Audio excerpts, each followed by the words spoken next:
Just a 당장 little 꺼져. further now. 너는 이 집의 재앙이야. 내년만 없었어도 네 엄마는 죽지 않았어. 천둥 소리보다 더 날카로운 의붓아버지의 고함이 한유리의 귓전을 찢었다. 거친 손길이 그녀의 연약한 어깨를 밀쳐냈고 그녀는 속수무책으로 문 밖으로 내동댕이 쳐졌다. 빗물이 흥건한 차가운 시멘트 바닥에 무릎이 쓸리는 아픔이 느껴졌다. 쾅그 하고 닫이는 문소리는 그녀의 세상이 무너지는 소리였다. 곧이어 낡은 천가방 하나가 그녀의 옆으로 던져졌고 마지막으로 그녀의 눈이나 다름없는 흰 지팡이가 쨍하는 소리를 내며 아스팔트 위를 굴렀다. 칠흑 같은 어둠 속에서 그녀는 이제 정말로 혼자가 되었다. 하늘에서는 장대 같은 비가 쏟아져 내렸다. 순식간에 온몸이 흠뻑 젖었고 차가운 빗물은 뼛속까지 스며드는 듯했다. 그녀는 아무것도 볼 수 없었지만 온몸의 감각으로 세상의 모든 저기를 느낄 수 있었다. 빗소리, 바람소리, 그리고 심장을 울리는 천둥소리가 뒤섞여 그녀를 집어삼키려 했다. 어디로 가야 할까? 무엇을 해야 할까? 그녀는 떨리는 손으로 바닥을 더듬어 지팡이를 찾으려 했지만 거센 빗줄기에 모든 소리가 묻혀버렸다. 어머니의 희미한 온기마저 사라진 이 세상에서 그녀는 기댈 곳 하나 없는 외로운 섬이었다. 절망이 차가운 비가 되어 그녀의 마음속까지 내리고 있었다. 바로 그때였다. 어둠을 가르는 날카로운 헤드라이트 불빛과 함께 급정거하는 타이어의 마찰음이 고막을 찔렀다. 그녀는 소리가 나는 쪽으로 몸을 움츠렸다. 또 다른 위험일까? 그녀는 이제 더 이상 놀랄 기력도 남아있지 않았다. 검은색 세단 안에서 강태호는 충격으로 굳어진 채 앞을 응시했다. 폭우 속에 쓰러져 있는 가냘픈 소녀의 모습, 그리고 그 옆에 놓인 흰 지팡이. 그의 뇌리 속에서 15년 전의 끔찍한 기억이 섬광처럼 터져나왔다. 먼지 쌓인 서류철 속에서 보았던 흑백 사진.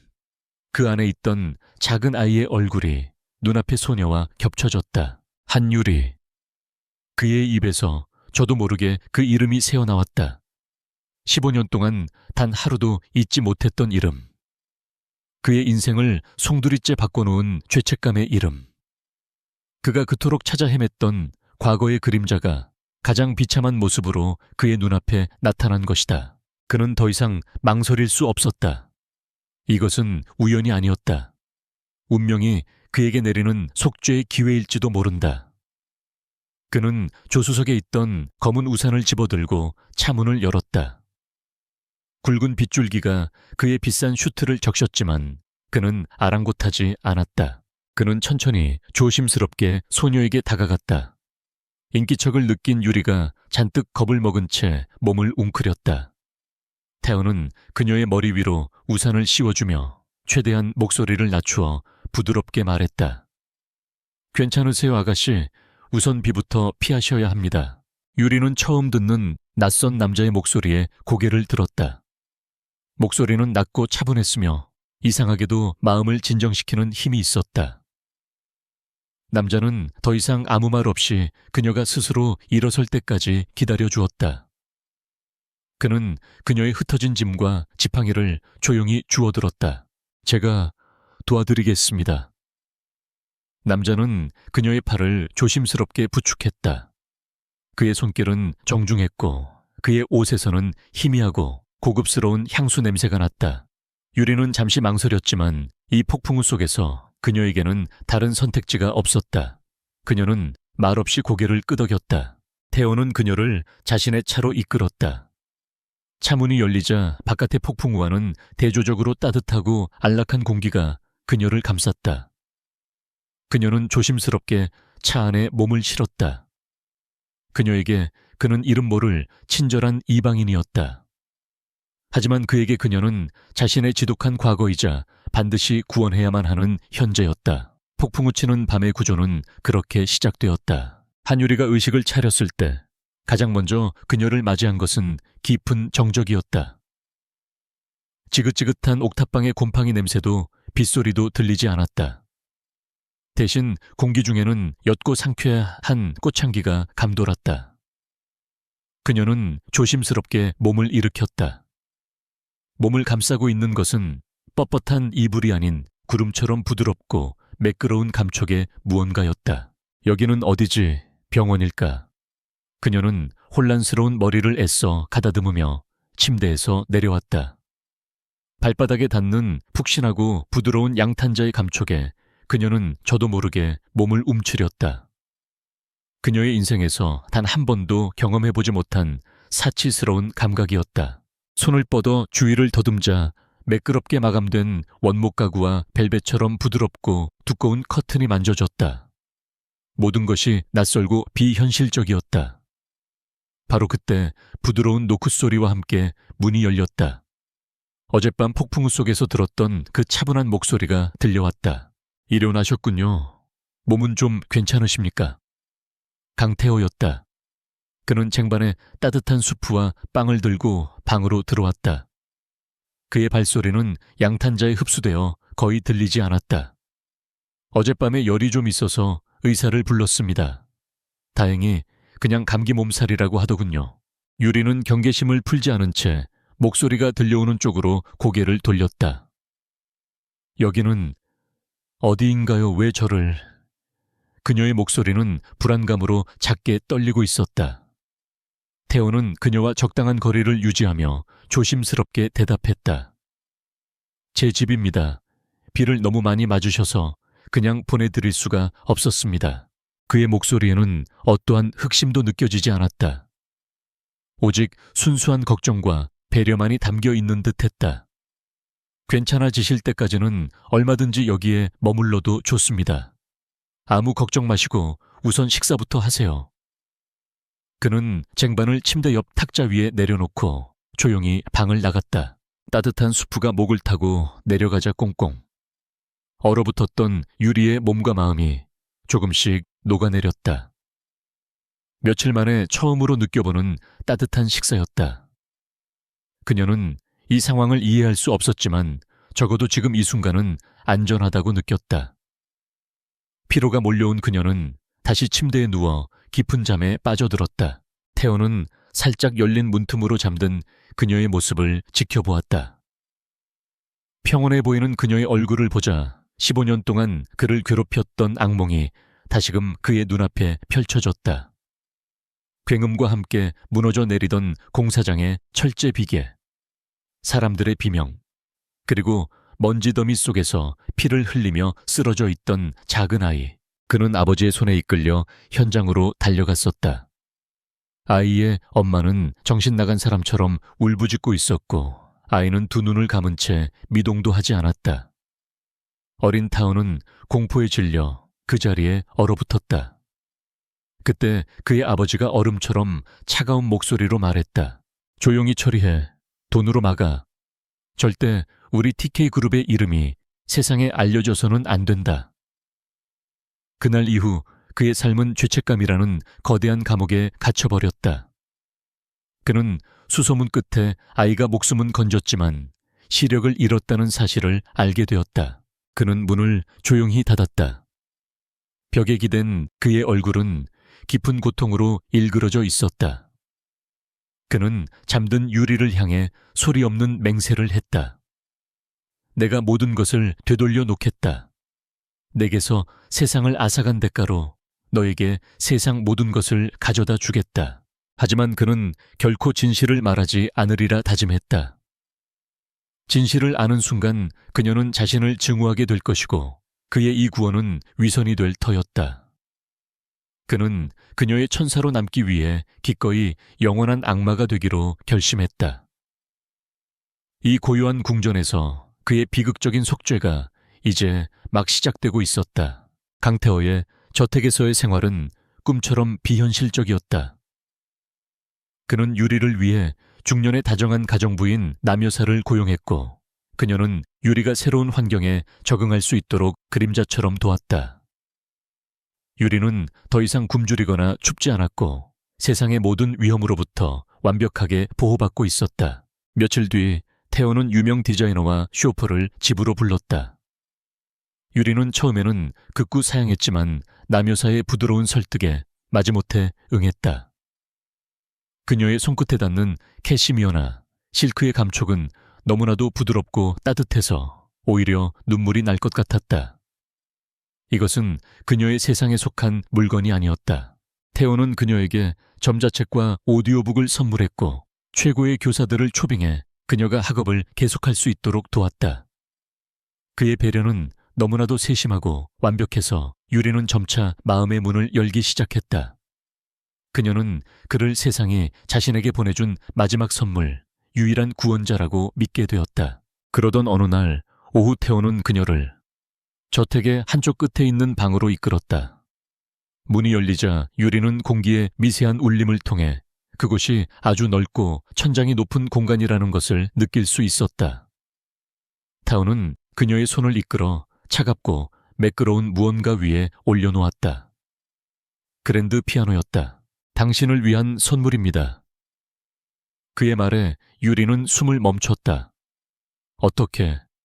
어떻게 그가 피아노를 그녀의 어머니는 유명한 피아니스트였고 피아노는 그녀의 유년 시절 그 자체였다.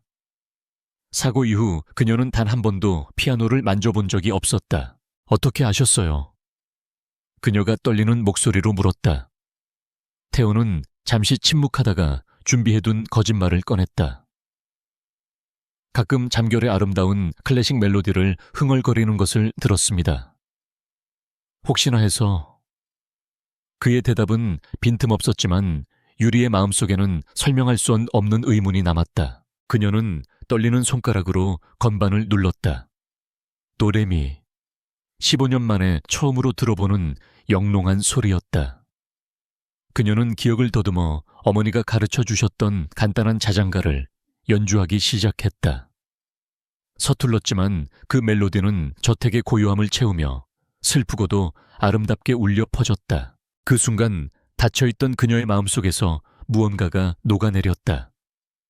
음악은 그녀를 돌아가신 어머니와 다시 연결해 주었고 끔찍했던 과거의 상처를 어루만져 주었다. 문가에 서서 그 모습을 지켜보던 태호의 눈에는 깊은 슬픔이 고였다. 그는 그녀에게 음악을 선물했지만 동시에 그녀의 음악을 앗아간 장본인이기도 했다. 삶의 새로운 멜로디가 찾아왔지만 불협화 음은 예상치 못한 순간에 들려왔다. 유리의 청각은 어둠 속에서 더욱 예민해져 있었다. 늦은 밤 그녀는 서재에서 새어나오는 태호의 낮은 목소리를 종종 듣곤 했다. 그의 목소리는 평소의 부드러움과 달리 날카롭고 긴장되어 있었다. 15년 전 보상금 문제는 어떻게 됐지? 다시는 그 일로 문제 생기지 않게 확실히 처리해. 그가 누구와 통화하는지는 알 수 없었지만 15년 전이라는 단어는 유리의 신경을 날카롭게 자극했다. 그녀의 사고가 일어난 것이 바로 15년 전이었기 때문이다. 때로는 그가 곁에 있을 때도 이상한 점이 느껴졌다. 그녀가 점자책을 읽는데 집중하고 있을 때면 그의 입에서 깊은 한숨소리가 새어 나오곤 했다. 그것은 단순한 피곤함이 아닌 영혼 깊은 곳에서부터 끌어올리는 듯한 고통스러운 탄식이었다. 그녀는 자신의 구원자가 무거운 비밀을 짊어지고 있음을 어렴풋이 직감했다.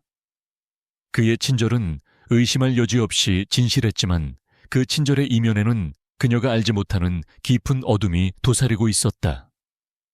그녀의 새로운 삶이라는 아름다운 악보 위에 첫 번째 의심이라는 불길한 쉼표가 찍히고 있었다. 시간이 흐르면서 한유리는 저택 생활에 점차 익숙해져 갔다.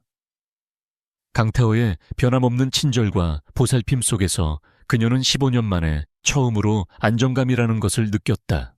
하지만 그의 정체를 알 수 없는 슬픔과 비밀은 여전히 그녀의 마음 한구석에 작은 가시처럼 박혀 있었다. 어느 날 아침 태호는 평소보다 진지한 목소리로 그녀에게 말했다. 유리 씨, 스위스에서 아주 유명한 의사 한 분을 모셨습니다. 혹시나 하는 마음에 유리 씨의 눈을 다시 한번 진찰해보고 싶어서요. 그의 말에 유리의 심장이 쿵하고 내려앉았다. 희망이라는 단어는 너무나도 멀고 낯선 것이었다. 잠시 후 슈타이너 박사라고 자신을 소개한 노년의 의사가 최첨단 의료 장비들과 함께 저택에 도착했다. 검사는 몇 시간에 걸쳐 매우 정밀하고 꼼꼼하게 진행되었다. 검사를 받는 내내 유리는 마른 침을 삼켰고 방 밖에서 기다리는 태호는 초조함에 계속해서 서성거렸다. 검사가 끝나고 슈타이너 박사는 태호와 유리 앞에 마주 앉았다. 그는 조심스럽게 입을 열었다. 환자분의 상태는 제가 예상했던 것보다 훨씬 심각합니다. 사고 당시의 충격으로 시신경이 거의 다 파괴되었습니다.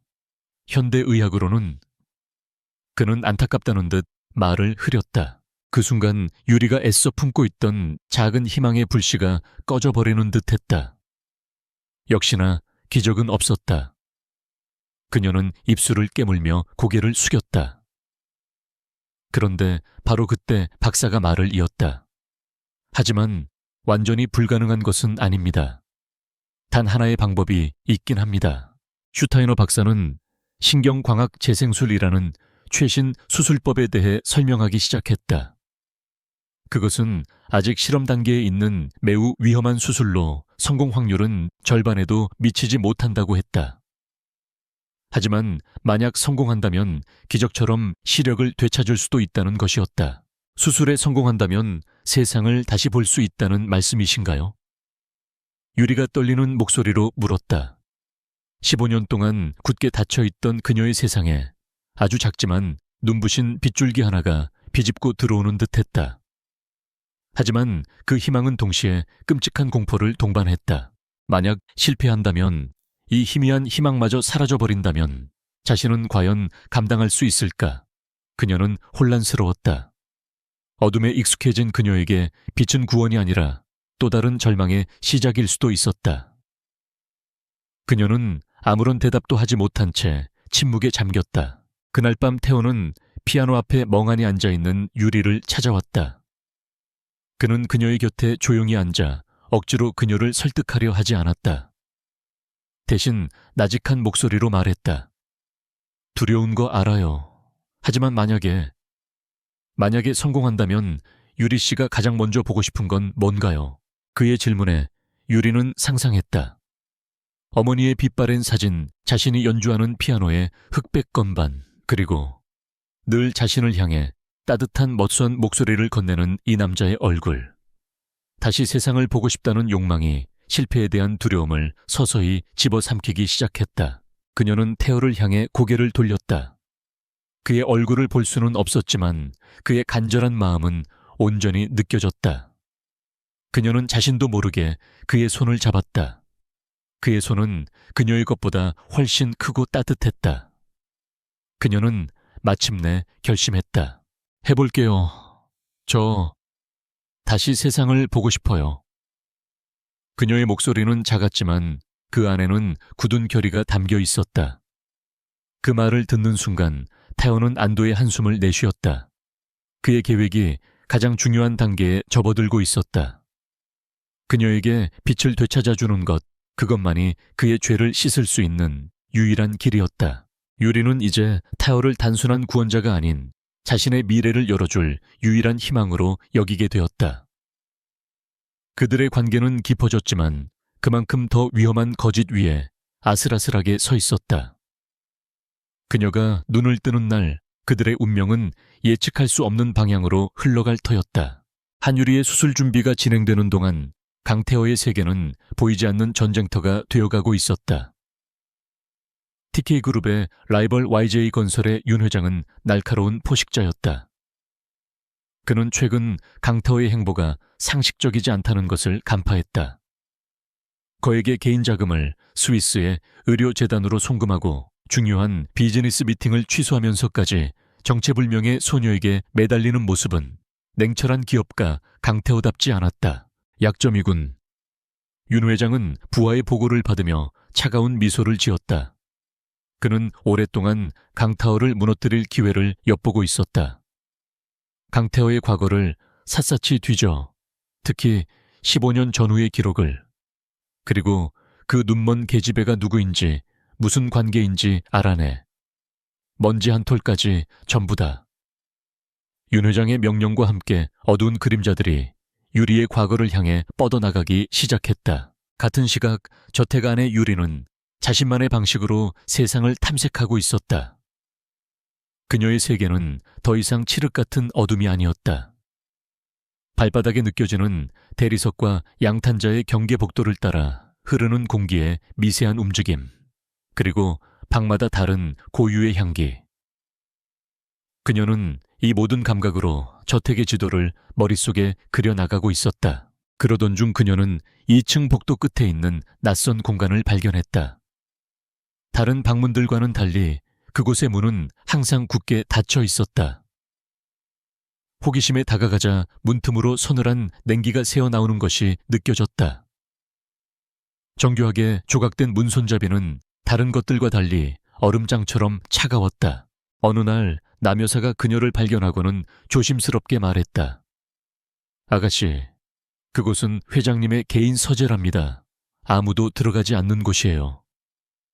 남여사의 부드러운 만류는 오히려 유리의 호기심을 더욱 자극했다.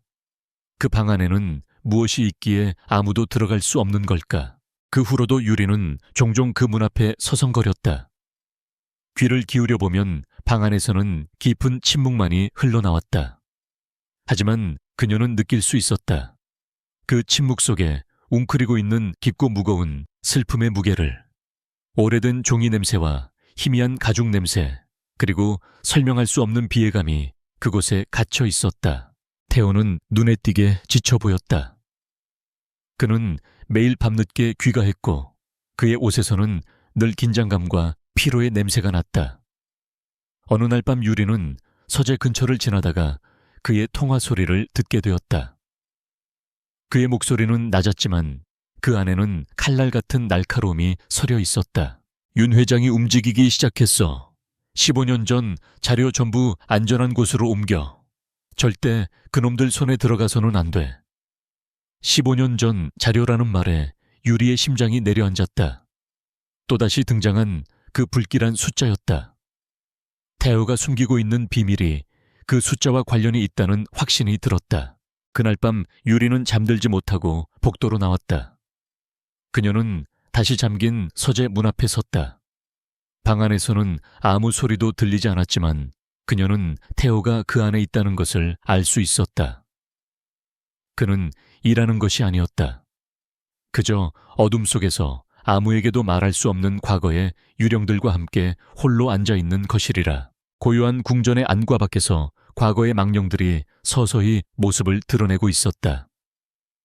윤 회장의 탐욕스러운 손길과 유리의 순수한 호기심. 전혀 다른 두 개의 힘이 강태호가 필사적으로 지키고 있는 비밀의 성벽을 향해 동시에 다가오고 있었다. 유리의 수술 날짜가 몇 주 앞으로 다가오면서 저택 안에는 기대와 긴장감이 뒤섞인 미묘한 공기가 흘렀다. 유리는 매일 피아노를 연습하며 마음을 다스렸고 태호는 수술 준비와 함께 윤 회장의 공격을 막아내느라 하루하루가 전쟁 같았다. 그의 신경은 끊어질 듯 팽팽하게 당겨져 있었다. 그날 밤도 태호는 서재에서 법무팀장과 격앙된 목소리로 통화를 하고 있었다. 평소 같았으면 굳게 닫혔을 문이 그의 다급한 마음을 대변하듯 살짝 열려 있었다. 물을 마시기 위해 복도를 지나던 유리의 발걸음이 그 앞에서 멈췄다. 윤 회장 쪽에서 15년 전 사고 기록을 파고 있습니다. 그때 유 씨 가족에게 전달된 합의금 서류 절대 외부로 노출되면 안 됩니다. 특히 그 딸 아이에 대한 기록은 완벽하게. 날카롭게 흘러나온 통화 내용은 유리의 심장에 얼음 송곳처럼 박혔다.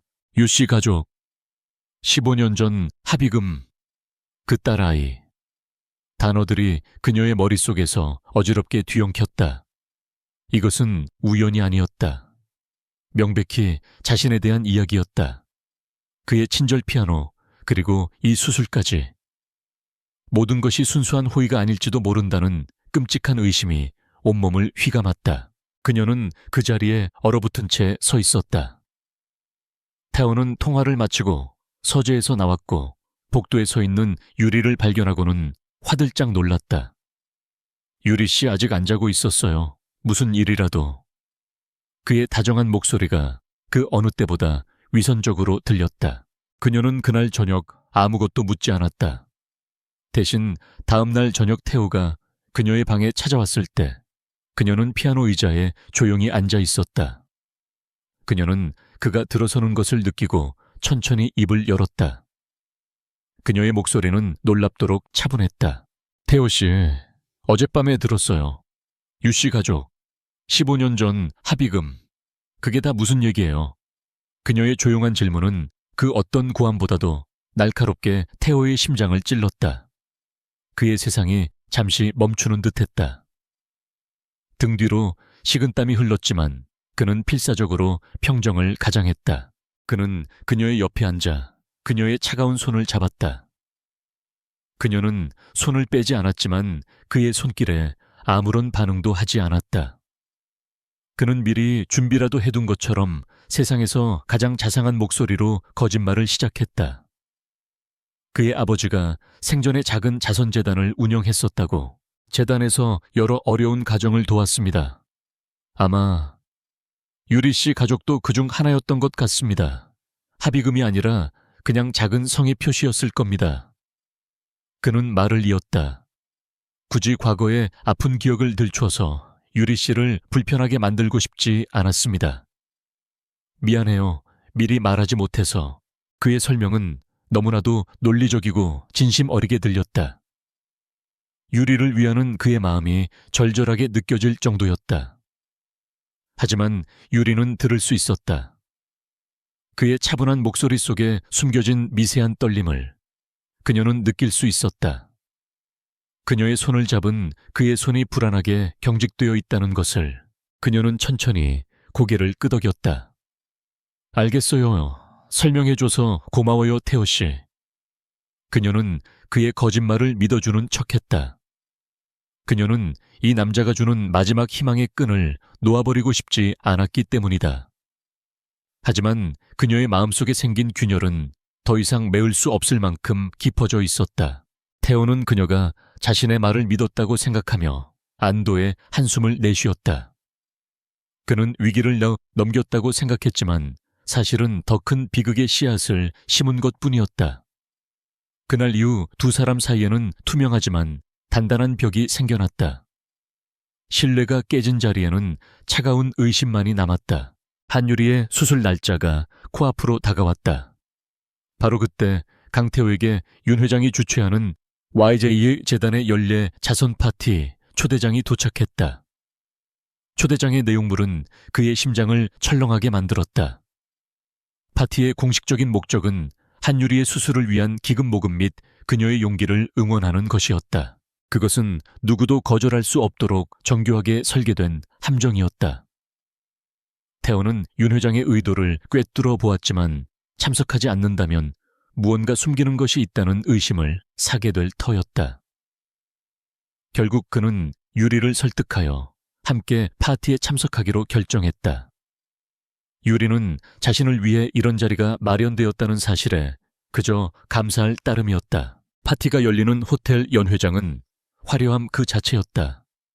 유리는 수백 명의 사람들이 나누는 대화 소리, 샴페인 잔이 부딪히는 소리, 배경으로 흐르는 현악 사중주의 부드러운 선율을 통해 그 공간의 규모와 분위기를 짐작했다. 태호는 단 한순간도 그녀의 곁을 떠나지 않고 긴장한 그녀의 손을 꼭 잡아주었다. 잠시 후 사회자가 강타호를 무대 위로 초대했다. 그는 유리를 잠시 남여색에 맡기고 무대에 올랐다. 그는 희망과 두 번째 기회에 대해 유창하고 감동적인 연설을 했다. 모든 이들이 그의 진심 어린 모습에 박수를 보냈다. 하지만 그의 연설이 끝나고 무대에서 내려오자마자 윤 회장이 마이크를 넘겨받았다. 강 회장님의 따뜻한 마음에 깊은 감사를 드립니다. 윤 회장은 악어의 미소를 지으며 입을 열었다. 하지만 우리는 이 위대한 자선의 진짜 근원이 무엇인지 알아야 하지 않을까요? 그의 말에 연 회장 안의 모든 시선이 무대로 집중되었다. 윤 회장이 손짓하자 그의 비서가 두꺼운 서류 파일을 그에게 건넸다.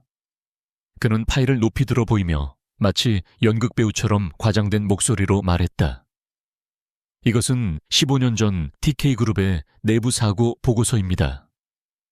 부실 공사로 인해 건설 현장의 비계가 무너졌던 바로 그 사건이죠. 태호의 얼굴이 하얗게 질렸다. 연 회장 안의 공기가 순식간에 얼어붙었다. 윤 회장은 멈추지 않고 보고서의 내용을 한자 한자 힘주어 읽어 내려갔다. 그리고 이 사고의 유일한 생존자이자 피해자, 당시 7살이었던 소녀 한유리 양입니다. 그 이름이 불리는 순간 유리의 세상이 멈췄다. 주변의 모든 소음이 멀어지고 오직 윤 회장의 목소리와 자신의 심장이 터질 듯이 뛰는 소리만이 들렸다. 수십, 수백 개의 카메라 플래시가 터지는 소리가 마치 벌레떼의 날갯짓처럼 징그럽게 귓가를 파고들었다. 기자들은 소리치기 시작했다. 질문들이 사방에서 화살처럼 날아와 박혔다. 하지만 유리는 그 무엇보다도 자신의 옆에 서 있는 강타워의 완전한 침묵을 듣고 있었다. 그의 심장이 격렬하게 뛰는 소리, 그가 숨을 참는 소리. 그 침묵은 그 어떤 고백보다도 더 확실한 진실의 증거였다. 윤 회장은 승리에 도취하여 마지막 일격을 가했다. 그는 합의서의 한 구절을 낭독했다. TK그룹은 피해자 한유리 측에 보상금을 지급하는 조건으로 향후 어떠한 민형사상의 책임도 묻지 않는다는 약속을 받는다. 모든 것이 사실이었다. 그가 들려준 자선재단 이야기는 전부 거짓이었다. 그의 친절은 속죄가 아니라 추악한 진실을 덮기 위한 입막음용돈에 불과했다. 그녀의 구원자는 존재하지 않았다. 처음부터 그녀의 인생을 망가뜨린 가해자와 그 진실을 은폐한 공범자만이 있었을 뿐이다. 경호원들이 달려와 두 사람 주위를 둘러쌌다. 연 회장은 아수라장이 되었다. 태호는 넋이 나간 유리의 팔을 붙잡고 밖으로 빠져나가려 했다. 하지만 그녀는 더 이상 움직이지 않았다. 그녀는 마치 영혼이 빠져나간 인형처럼 수많은 카메라 플래시 속에서 텅 빈 눈으로 허공을 응시하고 있었다. 화려한 파티장에서 그녀의 동화는 가장 잔인한 방식으로 끝을 맺었다. 연 회장의 소음과 불빛이 차단되자 차 안에는 지독한 침묵만이 남았다. 강타현은 경호원들의 호의를 받으며 간신히 기자들을 뚫고 나왔지만 지금 이 밀폐된 공간은 아수라장 같던 연 회장보다 더 숨이 막혔다. 그는 곁에 앉은 한유리를 향해 몇 번이고 입을 열려 했지만 아무 말도 할 수 없었다. 유리는 넋이 나간 인형 같았다. 그녀는 미동도 없이 정면만 응시했고 그녀의 얼굴에서는 어떠한 감정도 읽을 수 없었다. 그녀의 창백한 얼굴 위로 도시의 불빛이 무심하게 스쳐 지나갔다. 그녀의 침묵은 그 어떤 비명보다도 더 날카롭게 태호의 심장을 핥히었다. 저택에 도착하자마자 차 문이 열리는 순간 유리는 마치 악몽에서 깨어난 듯 움직이기 시작했다. 그녀는 그의 부축을 거칠게 뿌리치고 비틀거리며 차에서 내렸다. 그녀는 마치 그의 손길이 불에 댄 듯 끔찍하다는 듯이 그에게서 멀어졌다. 거대한 저택의 현관으로 들어선 순간 그녀는 멈춰섰다. 그리고는 갑자기 자신이 입고 있던 화려한 드레스를 미친 듯이 찢기 시작했다. 값비싼 실크가 찢어지는 소리가 텅 빈 공간에 날카롭게 울렸다. 그녀의 목에서 마침내 터져나온 목소리는 절규에 가까웠다. 이것도 당신 돈으로 산 건가요? 내 연민을 사기 위해서 내 인생을 망친 값으로. 그녀는 조각난 드레스 자락을 바닥에 내던지며 그를 노려보았다. 그녀의 눈은 보이지 않았지만 그 안의 증오와 경멸은 그 어떤 눈빛보다도 더 선명하게 느껴졌다. 태호는 무너져 내리는 심정으로 그녀에게 다가갔다. 유리 씨, 제발 내 말 좀 들어줘. 설명하게 해줘. 하지만 그녀는 그의 말을 들으려 하지 않았다. 그녀는 가장 잔인한 방법으로 그를 거부했다. 수술 따위 안 해. 당신의 더러운 돈으로 내 눈을 고칠 생각 따위 추호도 없어. 그 말은 태호에게 사형 선고나 다름없었다. 수술은 그녀를 위한 것이었지만 동시에 그 자신의 구원을 위한 유일한 길이기도 했다. 그 희망이 산산조각 나는 순간 그의 세상도 함께 무너져 내렸다. 차라리 평생 이 어둠 속에서 사는 한이 있어도 당신의 동정은 받지 않을 거야. 그는 애원했다. 그녀를 향한 감정은 진심이었다고. 어느 순간부터 그녀를 정말로 사랑하게 되었다고. 하지만 그의 모든 고백은 이제 추악한 변명으로만 들릴 뿐이었다. 사랑 당신 같은 사람이 사랑을 알아. 당신은 내 삶 전체를 내 감정까지 전부 기만했어. 그녀는 더 이상 그와 같은 공간에 있을 수 없다는 듯 자신의 방으로 달려갔다. 하지만 그녀는 숨기 위해서가 아니었다. 잠시 후 그녀는 그가 사준 모든 옷을 벗어 던지고 이 집에 처음 왔을 때 입었던 낡고 초라한 옷차림으로 다시 나타났다. 그녀의 손에는 흰 지팡이가 들려 있었다. 테오가 절망적인 얼굴로 그녀의 앞을 가로막았다. 제발, 가지마. 내가 다 잘못했어. 그의 애원에도 그녀는 멈추지 않았다. 그녀는 그의 얼굴이 있을 법한 방향으로 고개를 돌리고 얼음처럼 차가운 목소리로 말했다. 당신이 준 모든 것 그대로 돌려주죠. 내 희망, 내 믿음, 그리고 내 마음까지 전부. 그녀는 그를 밀치고 지나갔다. 육중한 현관문이 열리고 그녀는 한치의 망설임도 없이 밤의 어둠 속으로 걸어나갔다. 쿵! 문이 닫히는 소리가 테오의 심장에 거대한 못을 박는 듯하였다. 그는 텅 빈 현관에 홀로 서서 그녀가 사라진 어둠을 망연자실하게 바라보았다. 한유리는 다시 혼자가 되었다. 하지만 이번에는 달랐다. 15년 전에는 타에 의해 세상을 잃었지만 지금은 스스로 모든 것을 버리고 나왔다. 그녀의 발걸음은 비틀거렸지만 그 어느 때보다도 단단했다. 잔인한 진실 위에서 그녀는 자신의 삶을 처음부터 다시 시작해야만 했다. 저택을 뛰쳐나온 한유리는 며칠 동안 거리를 헤맸다. 그녀가 마지막으로 찾아간 곳은 어릴 적 어머니와 함께 다니던 동네의 작은 성당이었다. 그녀의 이야기를 들은 늙은 수녀는 말없이 그녀를 받아주었고 성당 부속의 작은 쉼터에 그녀의 잠자리를 마련해 주었다. 화려했던 궁전과 비교하면 모든 것이 초라했지만 유리는 비로소 숨을 쉴 수 있었다. 낡은 침대의 삐걱거리는 소리, 소박한 식사의 온기, 그리고 아이들의 소란스러운 웃음소리. 그녀는 거짓된 호의가 아닌 진실한 가난 속에서 상처를 치유하기 시작했다. 쉼터의 낡은 업라이트 피아노는 그녀에게 새로운 친구가 되어주었다. 그녀는 더 이상 누군가를 위해 연주하지 않았다. 오직 자신을 위해 돌아가신 어머니를 위해 건반을 눌렀다. 그녀의 연주를 들은 수녀의 제안으로 그녀는 쉼터의 아이들에게 피아노를 가르치는 작은 소일거리를 시작했다. 그러던 어느 날 생각지도 못한 사람이 그녀를 찾아왔다. 의부사버지였다. 유리는 본능적으로 몸을 굳혔지만 그는 욕설을 퍼붓지 않았다. 신문 기사를 통해 모든 진실을 알게 된 그는 완전히 무너져 내린 모습이었다. 그는 아무 말 없이 낡은 통장 하나를 그녀의 손에 쥐어주었다. 내 엄마가 남긴 거다. 그의 목소리는 모래알처럼 까슬까슬했다. 그는 평생을 딸의 탓으로 돌렸지만 진짜 원흉은 거대한 권력이었다는 사실 앞에서 무력해진 것이다. 그는 더 이상 아무 말도 하지 않고 도망치듯 성당을 떠났다. 유리는 통장을 쥔 채 그 자리에 오래도록 서 있었다. 같은 시각 강태호는 수백 개의 카메라, 플래시 앞에서 서 있었다. 미디어의 광기 속에서 그는 초췌했지만 그의 눈빛은 그 어느 때보다 단단하고 결연했다. 그는 연단에 서서 허리를 90도로 숙여 깊이 사죄했다. 그의 갑작스러운 행동에 기자회견장은 순간 정적에 휩싸였다. 그는 변명하지 않았다. 아버지를 탓하지도 윤 회장을 비난하지도 않았다. 그는 TK그룹의 과오와 자신의 기만을 전부 인정했다. 그리고 자신의 모든 책임을 지겠다고 선언했다. 그는 TK그룹의 대표이사직에서 사임하고 자신의 전 재산을 출연하여 산업재해 피해자들을 위한 재단을 설립하겠다고 발표했다.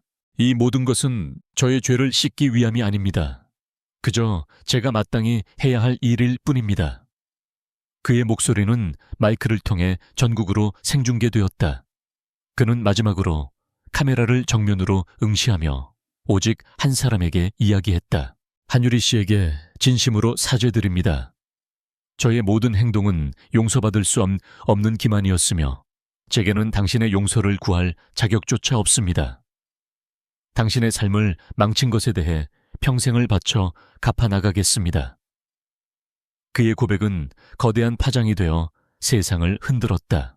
쉼터의 작은 라디오에서 그의 목소리가 흘러나왔다. 유리는 아이들을 가르치다 말고 그 자리에 멈춰 섰다.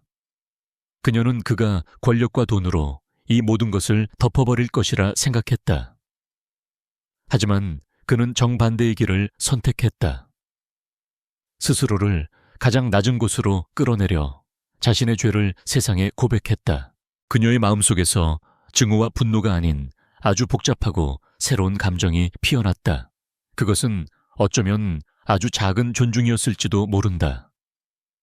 그는 괴물이자 기만자였지만 마지막 순간에는 인간이 되기를 선택한 것이다. 두 사람은 각자의 잿더미 위에서 다시 일어서고 있었다. 유리는 거짓된 부를 거부하고 자신의 힘으로 일어섰고, 타요는 부끄러운 유산을 버리고 진정한 책임을 선택했다. 그들을 묶고 있던 거짓의 사슬은 끊어졌지만 진실이라는 보이지 않는 실이 그들을 다시 희미하게 연결하고 있었다. 이제 선택은 오롯이 유리의 몫으로 남았다. 몇 달이 흘렀다. 그동안 세상은 많이 변해 있었다. 강타워의 빛의 희망 재단은 본격적으로 활동을 시작하며 사회의 어두운 곳을 비추기 시작했고, 한유리는 성당 쉼터의 사람들과 사회복지재단의 도움으로 수술을 받을 준비를 마쳤다. 그녀는 더 이상 누구에게도 의지하지 않았다. 수술은 길고 힘들었지만 성공적이었다. 붕대를 풀던 날 15년 만에 처음으로 빛이 그녀의 세상으로 쏟아져 들어왔다.